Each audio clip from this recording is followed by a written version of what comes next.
Thank you, Ruvi. And he gave me the unenviable task of talking about what next, because obviously it's hugely depressing, and I agree with 100% of what's been said, but we have to look forward. And I hope I bring an interesting perspective to this. I'm obviously a concerned individual, as everyone else is here in the audience, otherwise you wouldn't be here. I'm also, as Ruvi says, a politician, and a green one at that.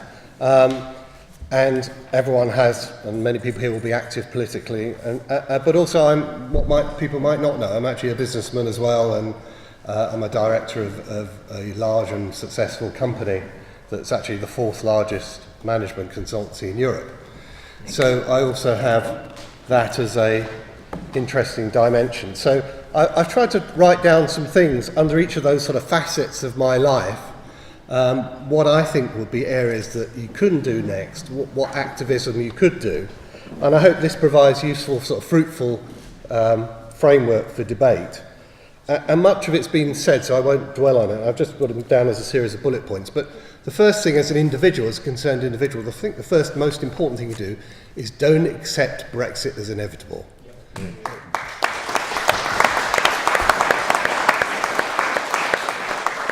And it's easily done because you start slipping into the media debates around it. And I think the moment you start doing it and say, well, this is the less worse option, you're already on a slippery slope. And I think it's important to remember that. And there is reasons for hope, and we've got cracks appearing in Labour and the Conservatives, as you've seen in the debates. We've got the People's Poll, which has been mentioned, which I think is a really exciting cross-party initiative. And we have got, albeit a symbolic vote on the customs union that happened this week, where the government, in effect, lost. And I think that's really important going forward. So there is hope, so don't give up hope, don't accept Brexit as inevitable. On a political side, and we're all active politically, whether we know it or not, in various guises, and I think my message there is to keep the debate public.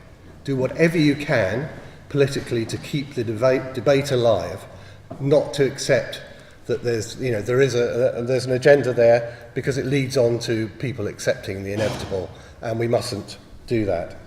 So, and I'll just give an example of how it can work. So, before the referendum, I represent St Mary's Ward, which is an area in East Oxford. In fact, Catherine's one of my constituents, and I'm her constituent. So, but she'll know that up until that referendum, the Greens and other political parties also pro-EU were knocking on doors, and and it was very active in East Oxford, and we were going around and talking to people and leafleting them, and I gave out thousands of leaflets and knocked on thousands of doors, and I was one of many. And that area, and I think it was one of the more active areas in the country, got 90% Remain vote. And I think that shows what having a debate and keeping the debate open can do.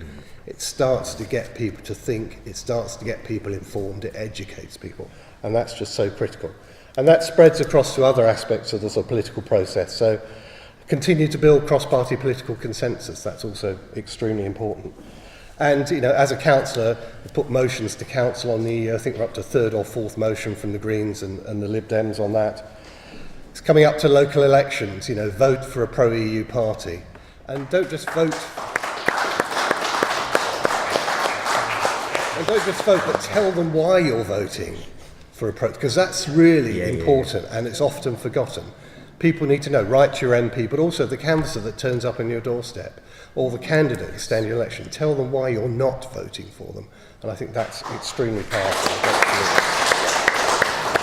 And finally, in a sort of role as a sort of businessman, and this is where it gets quite difficult, as has been said before, because there is a groundswell, and I think majority of business people in this country are anti-Brexit, but there is a significant minority which are pro-Brexit. And that's embodied by the Department of Exiting the EU, David Davis's department. I've had meetings with the civil servants there, and the first question they ask you when you come through the door as a businessman is, what regulations would you like to get rid of? And that's really shocking. So my message for people who are employers or employees or working is, do not go down that path, resist it. And it's so easy to say when you're offered that question, oh, this regulation, we talked about the GDPR regulations, the security, that's something which a lot of businesses don't like. Air quality regulations, water quality regulations. So don't go down that route. Go down another route, which is going to seem harsh, but as a businessman, you protect shareholder value, you look for certainty. That's inevitable in businesses. You have to look for alternatives. You have to look to invest elsewhere. You have to look to move your business elsewhere. Now that seems really harsh, but unless you tell the government that's what you're intending to do, they will not change. So those were my messages. A harsh one from the businesses: you have to communicate as a business person what you're intending to do to safeguard your businesses.